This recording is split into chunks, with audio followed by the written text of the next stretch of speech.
I would like to introduce Professor Tom Boss to moderate our first Business International Tax panel. Thank you very much. Well, thanks for coming back from lunch. I think that we have a rich afternoon in store for us. I'm just delighted to introduce this first panel on business and international tax issues. This is a pretty business-heavy session here in this first afternoon session. Our speakers are Professor Stephen Bank, Vice Dean and Professor of Law at the UCLA School of Law. He has taught a variety of tax subjects, practically the entire curriculum in that area. His research generally explores the taxation of business entities through the lens of law, of legal and business history. Professor Karen Burke is the Warren Distinguished Professor of Law at the University of San Diego School of Law, and she is now a visiting professor at the Florida University Levin School, a College of Law in Florida, obviously. Our third speaker is Martin Sullivan, the Chief Economist of Tax Analysts. He has been the Chief Economist for Tax Analysts Daily and Weekly Publications and blog, is an expert on federal tax reform, written 2 books on tax reform. Frequently makes media appearances. Our commentator will be Michael Schlier, who's a partner at Cravath, Swaine & Moore in New York. Michael is a tax partner, practices in the area of mergers and acquisitions, corporate tax, international tax, consolidated returns, and financial products. Is in past chair of the New York State Bar Association tax section, among many other honors and responsibilities. So the order of engagement is each of our primary speakers will speak for 15 minutes. Mr. Schlier, as commentator, has 12 minutes, and the remaining 18 minutes is for you. And so we hope that you will feel free to ask your questions. And I will, my job, by the way, when you ask a question is to try to repeat it so that our worldwide audience, in real time, our worldwide audience will, in fact, hear the question so that the answer will be more intelligible. So I first would like to introduce Mr. Bank, Professor Bank.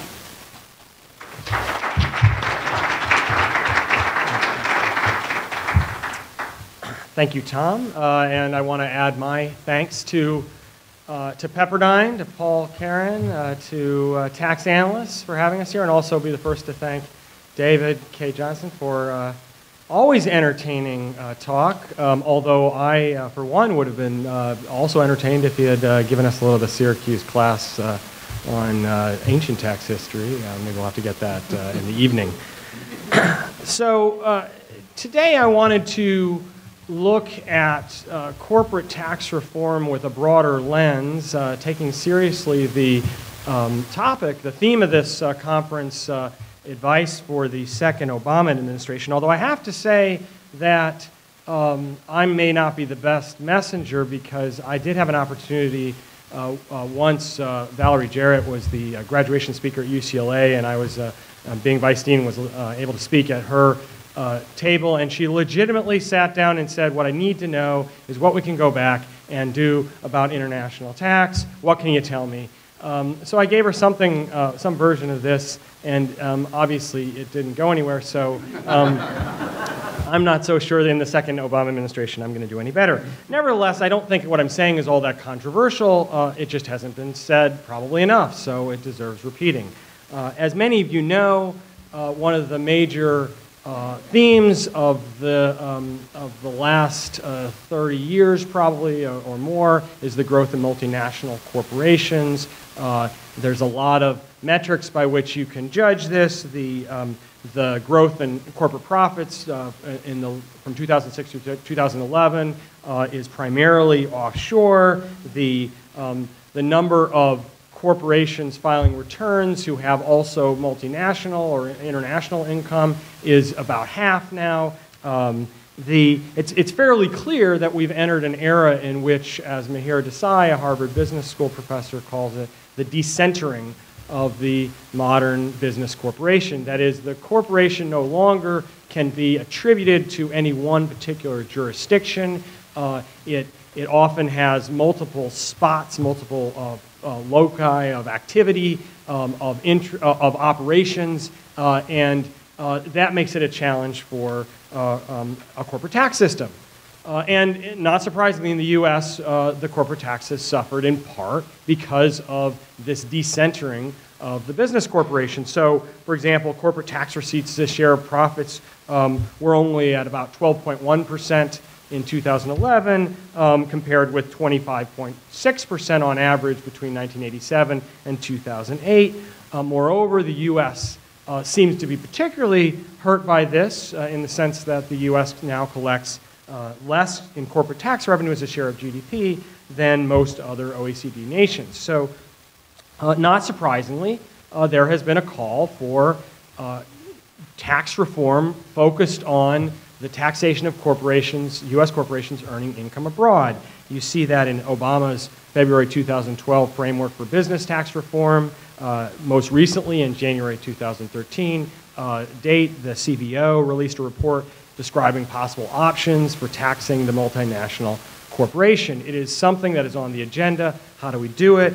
The problem with it is that most of it is focused domestically and inward. That is, what is the problem in the U.S.? What's going on here that is structurally or otherwise that is impeding our ability to operate? And a lot of the impetus for reform is competitive. That is, it's based on competition, the theory being that something about the U.S. tax system that is driving U.S. corporations abroad and that is inhibiting our ability to collect taxes. So it's both bad for U.S. corporations and bad for the U.S.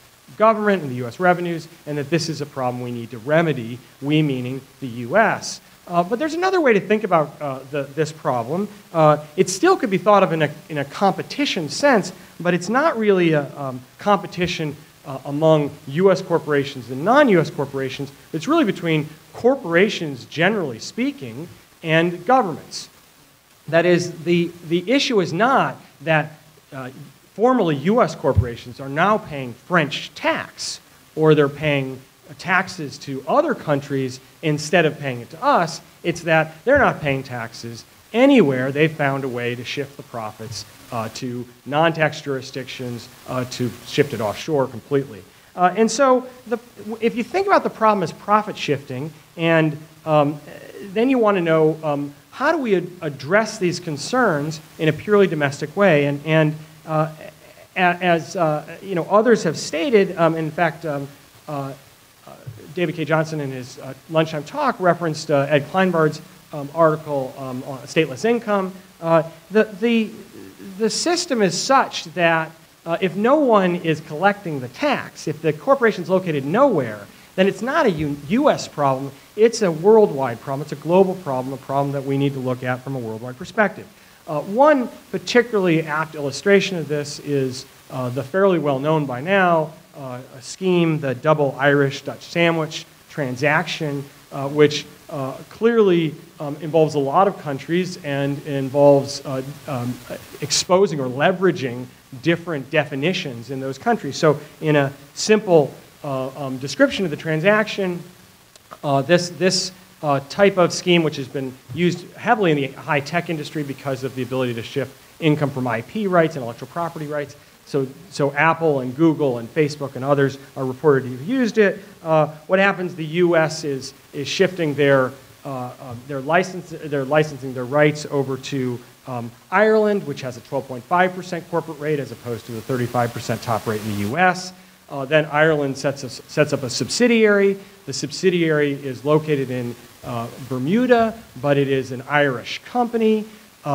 And why do you do that? Well, that's exploiting the difference between the definition of a tax resident. So in the U.S., it's a corporation so in the U.S., it's an Irish corporation, but in Ireland, they use a managed and controlled criteria. So in Ireland, it's a Bermuda corporation. And then that subsidiary, which owns now the IP licensing rights, license it to the Irish parent, the Irish company that is using that to make products worldwide, right? To build products, to do the work in Ireland. So there's actual work being done in Ireland. But then when the Irish company wants to pay the now Bermuda company it would have Irish withholding tax, so they take advantage of the European Union exemption, that is the exemption for taxes paid or money flowing to other EU countries, so it goes to the Netherlands, that's the Dutch part of the Dutch sandwich, and then filtered through the Netherlands, it gets over to Bermuda. So the bottom line is it's not, the problem is not that Ireland has a 12.5% rate, it's that there's Bermuda, which doesn't tax it at all, and so you've got 4 countries involved. You've got the US, you've got Ireland, you've got the Netherlands, you've got Bermuda. You've got different definitions of where the corporation is sourcing their income, where it's a resident. You're taking advantage of international organizations, the EU, and what exemptions are available within EU nations versus non-EU nations that's specific to Ireland. And in this kind of scenario, you really don't have the ability to say if the US simply changed something, the whole world would change. You've got to think about this as being a broader problem. Moreover, you've got to think about this as not just a US problem. It's not only the US that's taking advantage of it.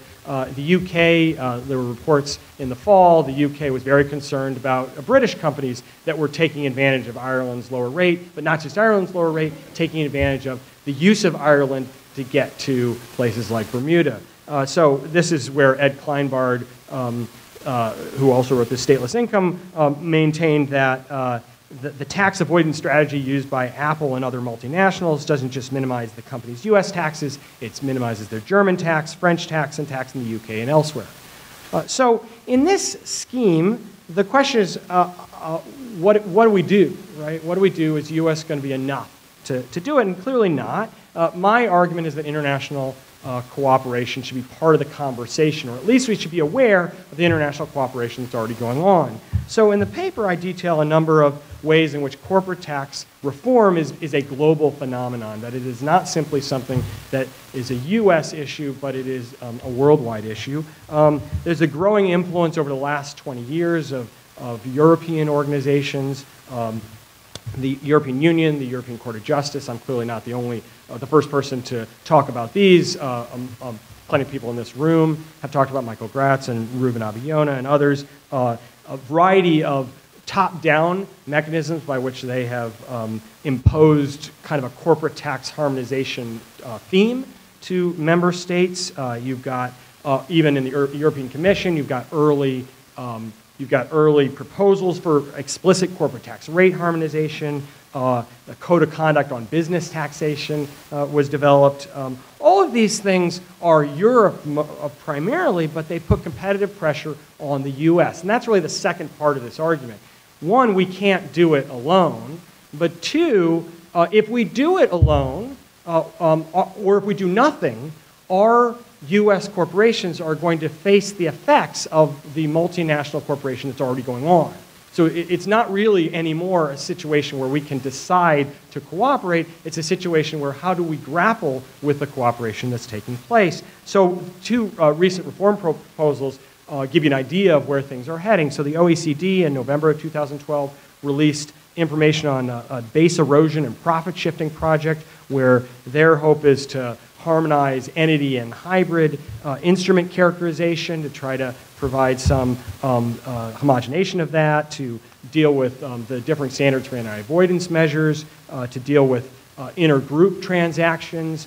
These are things that are not talking about rates per se, but are just as important if we're thinking about competition. If they're making changes in Europe or elsewhere and we're not, that also will produce potential problems for us. Another similar project in the European Commission was released in December 2012 for corporate tax fraud and tax evasion, designed to deal with creating standards for good governance in tax and also on the anti-avoidance measures, proposing actual penalties or trying to enforce on third parties that don't adopt their standards.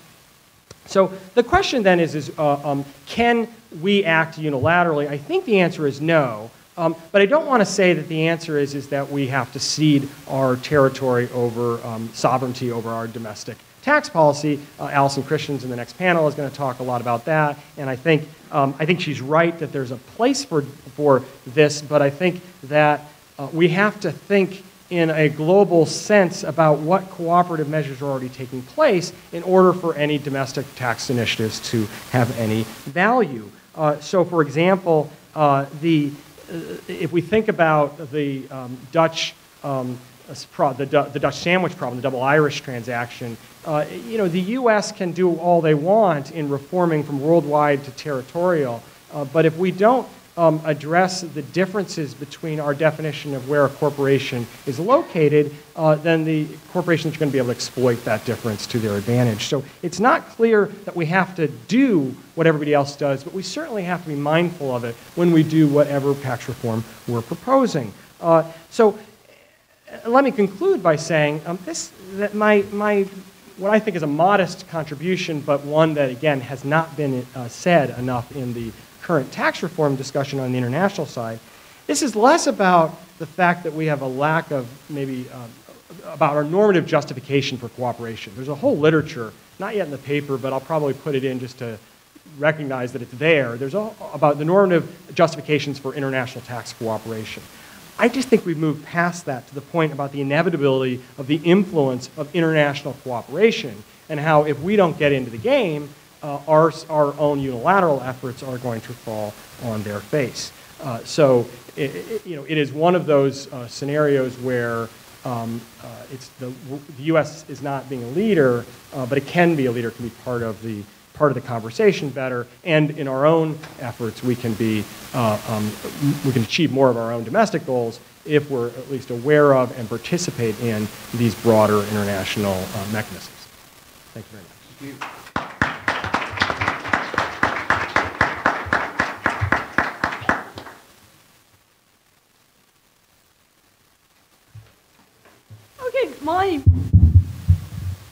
My paper is Pass-Through Entities, the Missing Element in Business Tax Reform.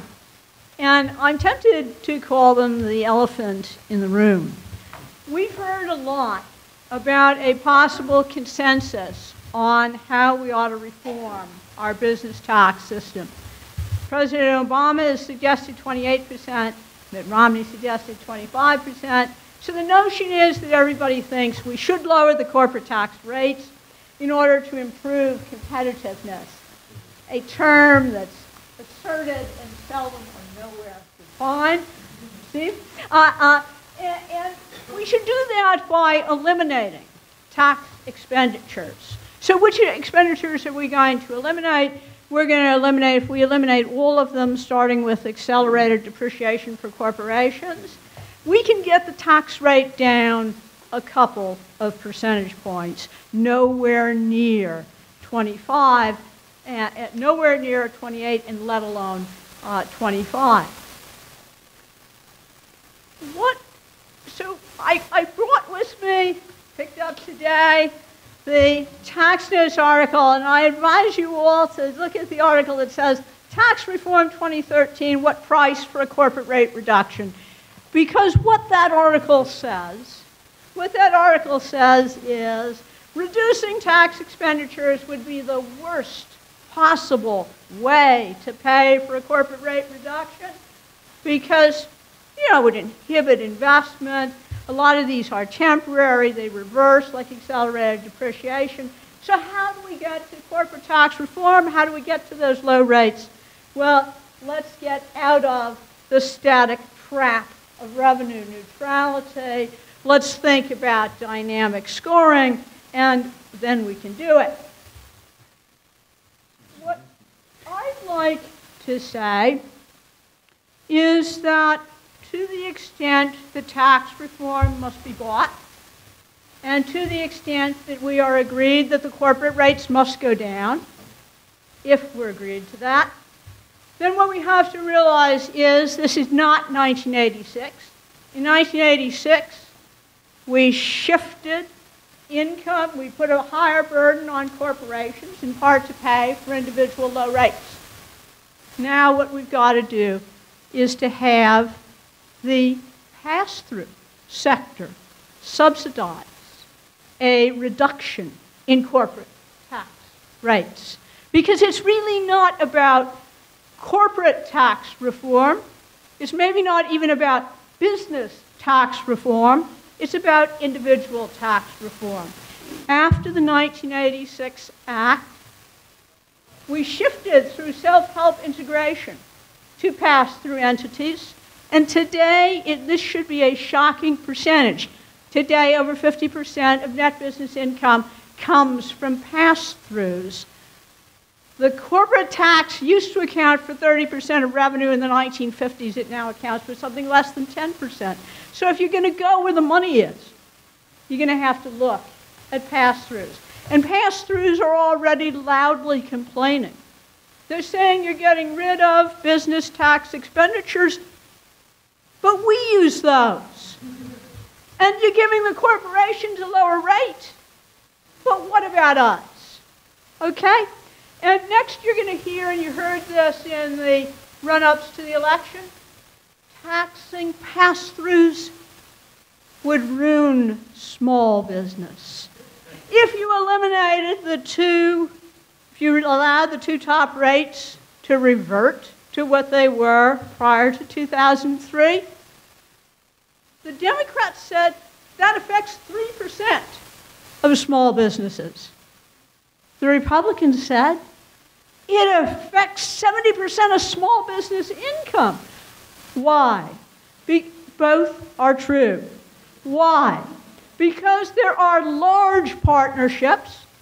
And what do you think is large? Well, partnerships with over 100 million of assets account for 0.6% of all partnerships, but 72% of all partnership assets. And guess who earns pass-through income?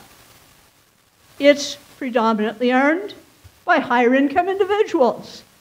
So I think that we have to realize that yes, if we're going to lower the corporate tax rates, somebody's got to subsidize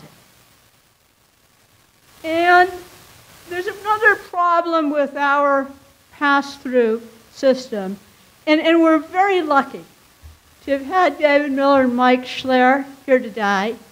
Our pass-through system is a complete mess. And I'm a partnership tax person. Why is it a complete mess? Well, you had those wonderful subchapter S corporations that we all thought would go extinct after the 1986 Act because there was no longer any role for them. In fact, they tripled. They went from 4% of all businesses to 12.6%. Why? Because they have a special employment tax benefit. They can get out of paying the employment tax under the standard of reasonable compensation. It's hard to litigate, isn't it? And the CBO estimated that there was 23.8 billion of S corporation under compensation in 2003. What do you think that does?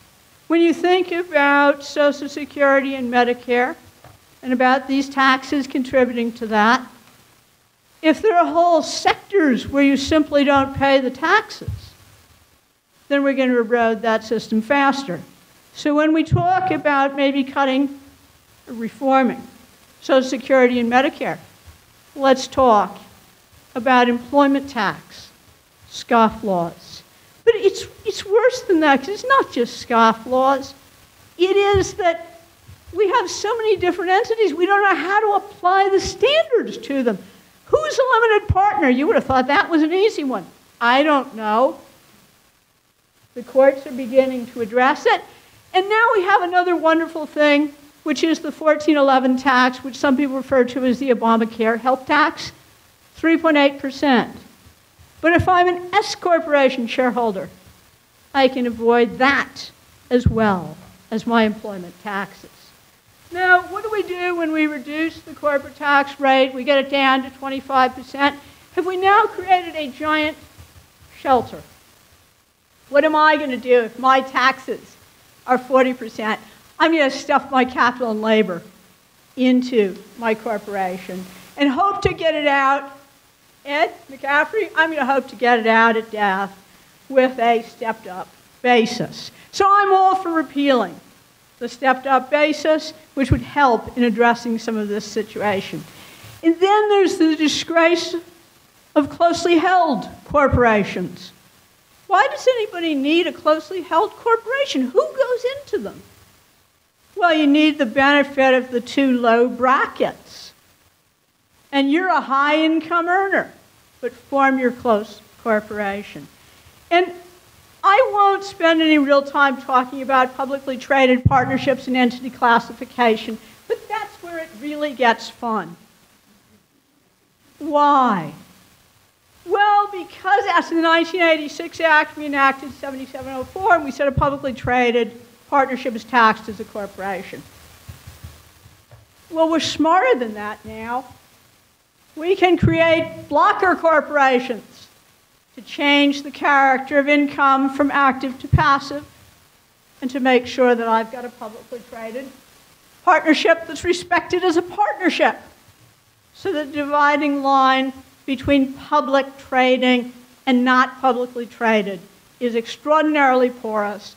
And we think that using a blocker corporation in order to undermine what was the intended character of the income is your elective choice, not subject to the economic substance doctrine. I think that's right. That's right.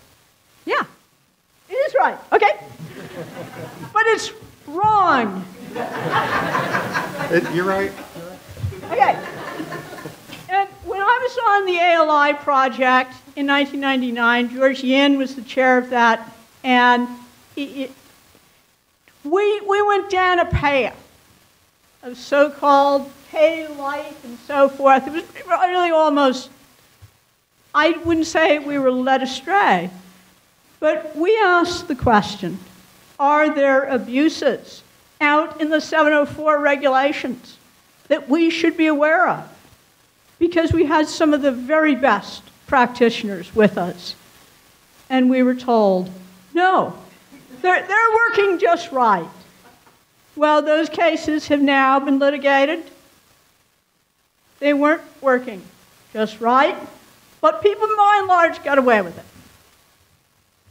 So in the ALI project, we said it was a close call between perfecting the pass-through system and having not a double tax, but a single tax at the entity level. We said that was a close choice. I think it's clear now. It's no longer a close choice. There is no way to perfect the pass-through system. And if you don't believe me, because I'm just an academic, you should take a look at a 160-page letter that Terence Cuff, Loeb and Loeb, if he's listening, that Terence Cuff wrote to the Treasury, saying that things like target allocations, securities aggregation, they really, truly shouldn't work. Okay? Now, is there any path forward out of this? What's the advice to the Obama administration? And I'm awfully glad it's advice to the Obama administration. Mine is, while everybody has criticized what happened in the Cliff negotiations, don't be premature. Because we've got capital gains and dividends up to 20%. You want a reduction in the corporate rate to 28? Put capital gains and dividends up another 25%. And I wouldn't mind, and I think that Mike Graetz has advocated this long before I got to see it, 25-25. 25 corporate tax rate, 25 dividends and capital gains. That's not a bad way to go, because you could prevent, as long as you have the combined corporate shareholder burden at least roughly equal to the maximum individual rate, you can prevent your corporations from becoming massive tax shelters. If you allow expensing, which is what's being advocated in that tax notes article, expensing in the US plus zero overseas, that's a massive tax shelter. So I think 25-25 looks good. And I also think if you reduce the corporate tax rate, that is regressive, though we could argue about how regressive it is. But increasing the capital gain and dividend rate is progressive. And the combination of those two rate changes is progressive. And since I should have realized that I was really supposed to be talking about international tax, let me say, I still think I would have started here, because you can't really form a view of international tax reform unless you know the contours of business tax reform, including corporate tax rates and the relationship between corporate taxation and pass-through taxation. Thank you.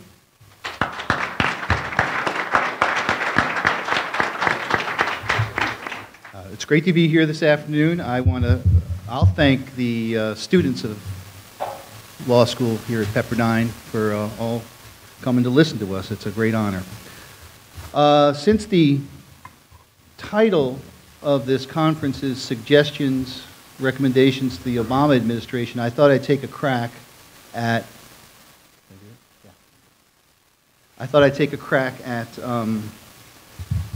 making a proposal, not something I normally do. And it's something I discovered during writing some articles for tax notes, and I'm very excited about this proposal because I think it has a lot of merit. Of course, I could be wrong, so I want you all to give me lots of critical commentary, and I know it won't be in short supply. For those of you who don't live and breathe international tax, I'll give you a little background. The title of this is The Treatment of Interest in International Tax, which sounds like a very boring detail, and of course it can be very boring, but it is not a detail in the great debate on where we're going with international tax. It's a very central component of how we will be treating our multinationals in the future. So don't be put off by the title. Okay. The rest of the world, most other major countries have a territorial system. Canada, Australia, France, Germany, all the big countries. And most importantly, Japan and UK in 2009 moved to a territorial system. What is a territorial system? In plain English, all your foreign income is exempt from U.S. tax. A territorial system has been part of the Romney Plan, of the Ryan Plan, and most importantly, of the plan by Ways and Means Committee Chairman Dave Camp. It has also gotten a lot of visibility from the deficit commissions, the deficit committees. Bowles-Simpson has a territorial plan, and the Gang of Six, the 6 senators, has a territorial plan. So there's a big groundswell among conservatives and people in the middle of the road for territorial. And let me just say, some of you might be confused because I think there's a fundamental dichotomy in the debate about international tax, which is one day you'll hear, gee, these multinationals like Apple and Google are getting away with murder, and you see proposals from the Obama administration to raise taxes on multinationals, and that's a very large component of the political debate. But simultaneously, when you go to, I go to meetings with business groups, and everybody's talking about reducing international taxes at the exact same time. And I don't know where it's going to end up. So for purposes of today, I'm just going to assume it's somewhere in the middle. But the thing we want to mention is that even Democrats can believe in a territorial system. If you look on page 242 of Woodward's book, Timothy Geithner, who in public does not favor a territorial system, says that he might consider it as part of a negotiation. And why would a Democrat who wants to raise taxes on multinationals consider moving to a territorial system which would exempt all of their foreign profits? That's a good question. The answer to that question is territorial can mean a lot of different things depending on the details. And the details, that's what I'm going to talk about today, is one of those really important details. So if you say you're in favor of a territorial system, you're not really saying whether you're pro-business or anti-business. You're not really saying whether you want to raise revenue or lose revenue, because a territorial system can either raise or lose revenue depending upon the rules that you put in there. And specifically, depending upon what they call the anti-base erosion provisions. So are you going to have a territorial system with teeth, that's tough, that's going to perhaps raise revenue, Or are you going to have a toothless, or sometimes called cartoon territoriality, which gives away the store and greatly reduce taxes on multinationals? Whether or not that's going to occur depends on two things, two categories of rules. The first is tougher subpart F rules, or as they call them in Europe, controlled foreign corporation rules. And what these rules do is they sort of set up all types of gates and blockages to prevent profit shifting.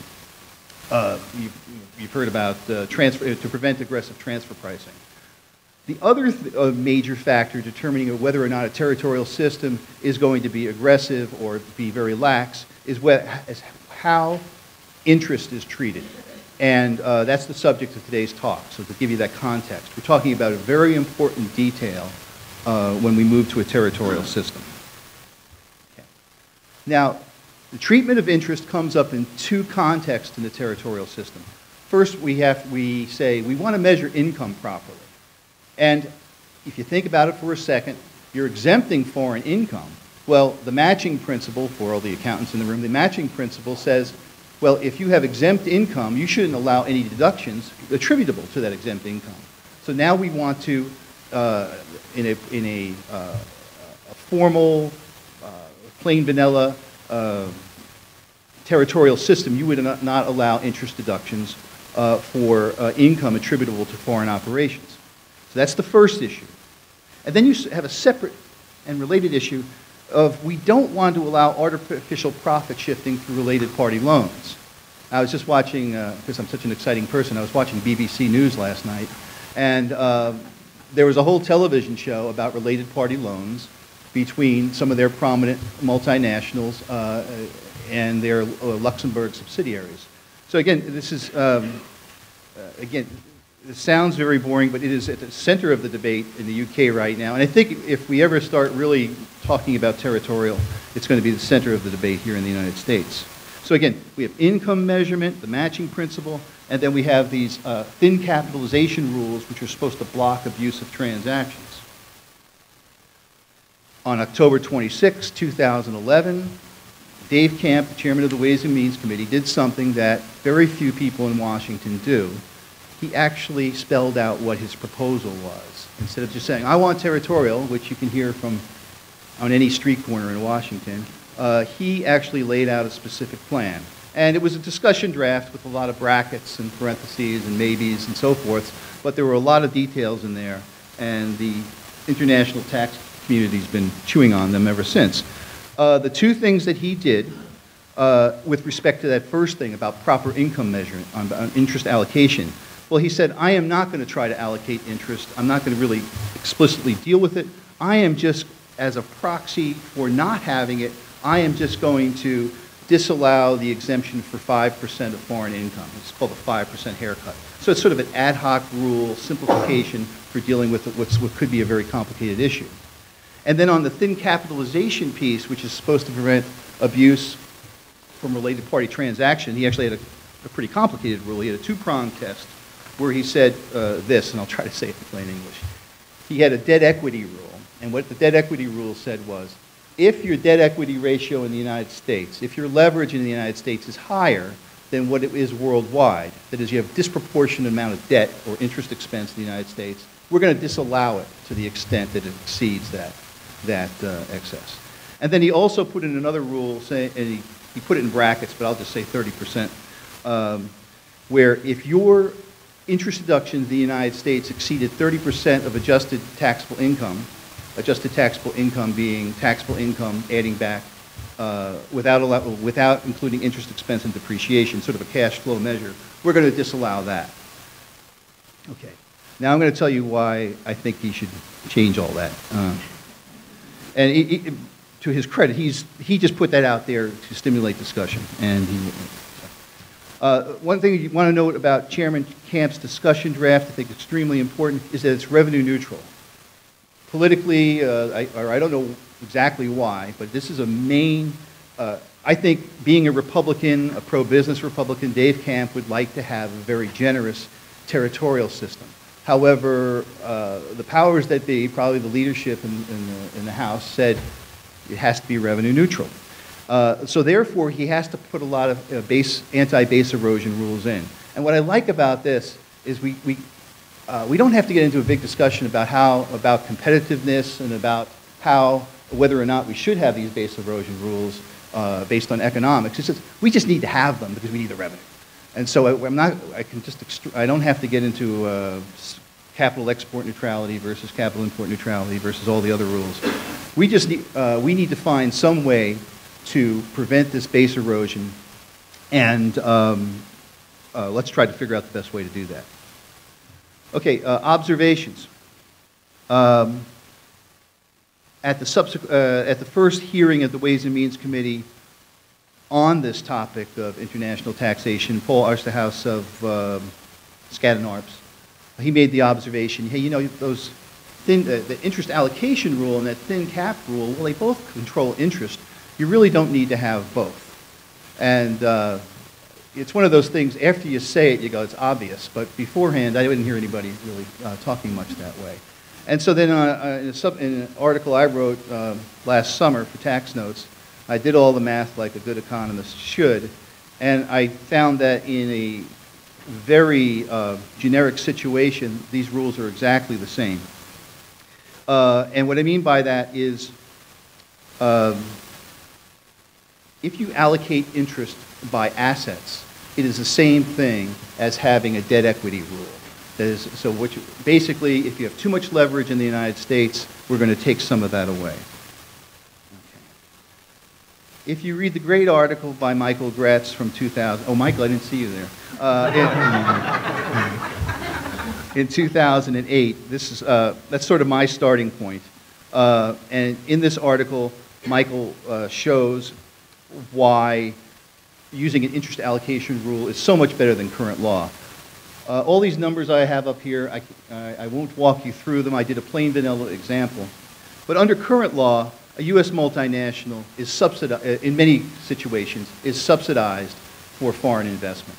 In my example, the multinational has a negative effective tax rate of minus 2.5%, which actually gives it an advantage over foreign multinationals because a U.S. multinational can deduct its interest at 35%, while foreign multinationals have lower rates. So under current law, U.S. multinationals are advantaged over foreign multinationals. But if you move to multilateral, if we move to an interest allocation rule, and as Stephen was talking about, you know, we did that. Whether we do it unilaterally or multilaterally is a very big question. But if we did it on a multilateral basis, we would move to a much more neutral system. The foreign versus domestic multinationals would be on a level playing field. There would be no more of those negative effective tax rates. The domestic versus foreign playing field would be much more level. It would be a much better world if we could have a multilateral allocation, a multilateral adoption of interest allocation. But then I took it a step further, and I said, what if we went and did it unilaterally? Well, that is the multinationals are very upset every time you talk about going to a unilateral allocation because that would put us at a competitive disadvantage.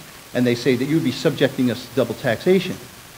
And to make a long story short, when they say that, they're assuming that they cannot get the interest deduction anywhere else in the world. And by related party loans, they could put it in any other country that they're operating in. So the claims of double taxation I think are overblown. And I think with a little bit of tax planning, you could almost duplicate what you're getting right now anyway. So I don't think the move to unilateral allocation, unilaterally moving to interest allocation would be that dangerous from a competitive point of view. And finally, I'll just skip along here because I just see I only have a few minutes. I discovered when I was juggling my equations something which I find to be a very interesting possibility, which is instead of allocating interest by assets, which is the normal rule, I'm going to propose allocating interest by gross profit. And by gross profit, I mean profit before interest deductions. And this produces two benefits. First, it's much simpler than allocating by assets. The problem with assets When you measure them, you have to decide whether you're going to do market value or tax basis, and you have to pick a point in time, and then one point in time may not be representative, so you might have to pick multiple points of time. There's a lot of administrative issues with using assets as an allocation factor. Gross profits does not have all of those problems. But the most interesting thing that I found was the effect that it has on the other problem. If you remember back to the second slide, we have a profit shifting problem where transfer pricing is rampant, and we need to stop that if we want to prevent the revenue hemorrhage under a territorial system. If you allocate by gross profit, it creates a very strange, not strange, but a very surprising dynamic, which is, let's just take an example, and just give me 30 more seconds. The example is this. If you shift profit to Ireland now because you're a U.S. pharmaceutical company and you have an Irish subsidiary, and you start selling pills back into the United States, and you're charging very high prices in order to keep the profit low in the United States and the profit high in Ireland. Well, every dollar that you are able to shift by doing that is, you save, the U.S. rate is 35, the Irish rate is 12.5. The difference is, I think it's 22.5. You save 22.5 cents in every dollar that you shift over. However, if we had a rule that, like I'm suggesting, to the extent that you have interest deductions, to the extent that you are leveraged, and the more leveraged that you are, when you shift profit to Ireland, you're going to reduce the amount of interest that you can deduct in the United States, and you get this very cool effect of depending on the amount of leverage you have and depending upon the difference in the tax rates, but under not unreasonable circumstances, you can greatly reduce the incentive for shifting profits. So by adopting this, by adopting the method that I'm suggesting, you would not only be helping the interest allocation rules and simplifying them, you would also be partially solving the problem of profit shifting. So, and it would also be much simpler. So time's up, and thank you very much.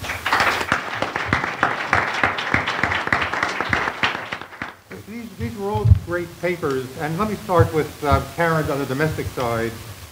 I totally agree with Karen that the pass-through system is a complete mess. If you work in the area, you see that every day. And it's actually worse than it sounds, because when it's a complete mess, it means taxpayers can take any position they want. At least, whatever the rule was, either way, at least people are bound by it. When you don't know the answer, you do whatever you want. And so that's a real revenue loss to the government. The other thing I agree with that Karen said is that lower corporate rates will certainly make closely held C corporations into a tax shelter. The one thing I disagree with is Karen seems to think that if you make the dividend rate high enough, under 25.25, that will somehow prevent that. But the reality is the reason there'll be tax shelters is that people will keep everything in the corporation and not pay it out as dividends, and then rely on this 10 million exemption to get a step up at death. And so it's really a permanent tax savings that really doesn't depend on the dividend rate at all. Now, you may say, well, but we have, personal holding company tax rules and accumulated earnings tax rules that will prevent all that. But if you look into those sections, you'll see that, and there's a lot of cases on those sections, that they're old cases. People, it's sort of hopeless to think the government will ever win those cases. Accumulated earnings, everybody is always planning on buying a building in 5 years and saving up their money. Personal holding company, which is limited to passive income based on gross income. People are buying laundromats where all the income is gross income, and it's just almost like an annuity for the profit. It's no profit, but you bulk up your gross income, and you're not a personal holding company anymore. Another really irrational part of the system is the 7704 test for publicly traded partnerships, which are really designed for really real estate and natural resources. If the company that owns the trucks that delivers oil to your house, door to door, that company could be a publicly traded partnership because it's natural resources. It's delivering oil, just like an oil tankers. So it's defined very broadly. Karen, suggests taxing pass-throughs as corporations, large pass-throughs as corporations, which might be a good idea, but one other thing to focus on is REITs, real estate investment trusts. More and more real estate is going into REITs because both the statute has been broadened as to what REITs can do. They used to have to be really passive. Now they can do more and more, and they can have C Corps as subs to be almost like blockers again. And also, there's been articles in the paper recently, operating companies are now talking about taking their real estate, putting it into a sub, spinning it off, and then having the spun off company elect to be a REIT. And so what happens is the old parent pays rent and gets a deduction for the payments to the REIT, and then the REIT is a pass-through, and so you've shifted a lot of corporate income into the pass-through sector. And then that's the wave of the future. So if you want to protect the corporate income tax, you really got to do something about that also. Now, let me talk, several panelists have talked about revenue neutrality. You know, revenue neutrality is based on a 10-year budget window. Nobody cares about what happens after that. You know, Ed Kleinbart coined the phrase cartoon territoriality for that reason. I want to be known here as coining the phrase cartoon revenue neutrality because I mean, just in the recent tax bill, you know, there's a perfect example of that with Roth IRAs. You know, they need some money now, so what do? You let people pay some tax now, even though they save 5 times as much in the future. And so you let people convert their 401ks into Roths, and that's a revenue raiser, even though on a long-term basis it's a giant loss to the government. And accelerated depreciation is the same thing. It's basically shifting tax revenues into year 9 from year 11 of the 10-year budget window, and suddenly you make money and you can pay for something else. And you know, even the CAMP proposal that we were talking about for for territoriality, that is supposedly revenue neutral. So how did they get it to be revenue neutral? There's this one-time tax on existing overseas earnings that people are forced to pay tax on over magically 9 years. And it's only 9 because you pay tax the following April. You have to get it into the 10 years. And so, you know, there's this one-time revenue windfall, and then what do you do in year 11? You don't have that, but you still have all the tax cuts. And so, you know, that's revenue neutrality. But more generally on domestic reform, even aside from international, you know, the whole idea is to cut back on existing tax incentives to get a lower rate, and you know, in a revenue neutral way, supposedly. You know, so what that means is there are winners and losers. The people that take advantage of a lot of deductions now will lose because they're losing their deductions, and the people that you know, Walmart and that don't get a lot of deductions now, you know, retailers and all, they'll win because they get a lower rate. Because for revenue neutrality, whoever gains is for anybody who gains, somebody loses. So that's by definition.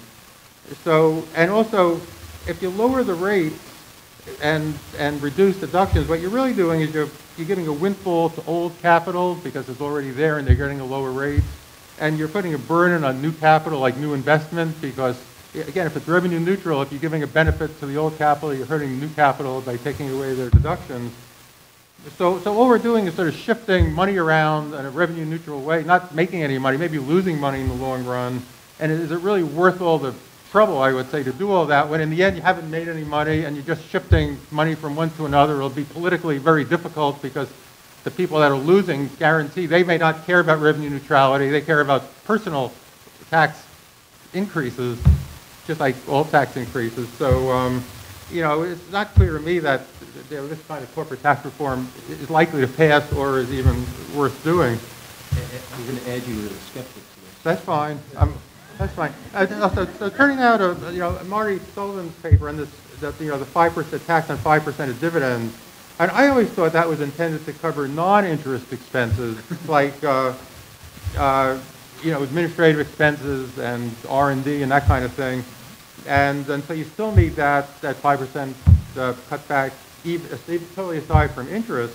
But even more importantly, if you get rid of that 5% cutback, since the whole thing is designed to be revenue neutral, regardless of the reason for the 5%, you got to make it up somewhere else. So you know, it's like squeezing a balloon. You can say, well, that particular part isn't right. We shouldn't charge those people something, and that's fine. But who else? You got to tell me who else you're going to charge instead when you're doing that.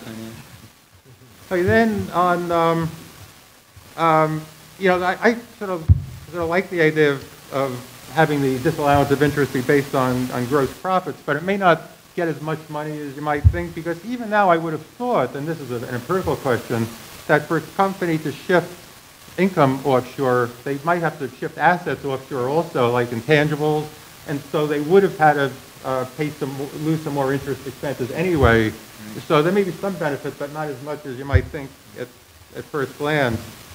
And the way I'm not sure I agree with the way Maury described the Camp proposal on interest cutback. The way I read it is that it's only if you lose some interest deductions, only if both your U.S. leverage is more than your worldwide leverage and your interest expense is more than 30%. So the 30% is like a de minimis safe harbor. It's not like he was saying if either one of these is bad, you lose. It's only, you get to choose. So if your worldwide interest is really high, as long as it's the same in the U.S., that's okay. Maybe that's the right answer or the wrong answer, but that's the rule. Okay, now turning to Steve Banks, there's a lot of discussion about the U.S. nominal rate and the U.S. effective rate. There were several CBO studies that came out in the past just 2 or 3 weeks that said that the actual effective tax rate in the U.S. is not that different than OECD, even though in form it's a higher marginal rate. And I personally would question whether we really have a higher marginal rate even, and you might say, well, that's crazy, but if companies can eliminate a lot of their income, I mean, the idea is that if you can only eliminate a fixed dollar amount of your income, and then after that you pay 35%, sure, but that's not really how these transactions work. What you're really effectively doing is eliminating a percentage of whatever income you have, and that effectively means the marginal rate on the last dollar of income is, if you're eliminating half your tax, the effective marginal rate is 50% of 35. It's not 35. And finally, on this idea of global cooperation to avoid income shifting to tax havens, I'm not convinced that harmonization will do it, because even if every country had exactly the same tax system we did, I think the real problem is Section 482. And 482 has problems both as a theoretical matter, whether that's really the way to do it, and as a practical matter, is people do what the companies do what they want, and it's very hard to enforce. The government always loses the cases that come to trial. And global cooperation, I don't see how global cooperation will help that. I mean, I think the elephant in the room is formulary apportionment. If you could get the whole world to agree on some kind of formulary apportionment, that would probably help, although Roseanne Altschul and others have written articles recently saying you can game that system too, just like you can blame personal holding companies. And finally, I think the other problem that requires some help with global cooperation is tax treaties. Tax treaties were designed for the day when, if the U.S. had a tax treaty with another country, the company that got the benefit of the treaty in the other country probably paid a fair amount of tax in that country and didn't have any good ways to avoid that.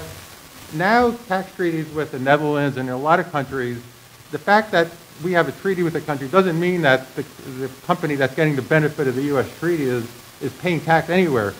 It's sort of a historic anomaly that the code and a lot of the rules are written in terms of, well, if you're in a treaty country, you must be paying tax, so the U.S. doesn't care so much. That's just absolutely not true anymore. We have a treaty with Luxembourg and the Netherlands and also all sorts of countries where they get the benefit of the treaty and they don't pay tax where they are. So I think the whole treaty network system has to be redesigned somehow based on a lot of global cooperation. Okay. Thank you very much.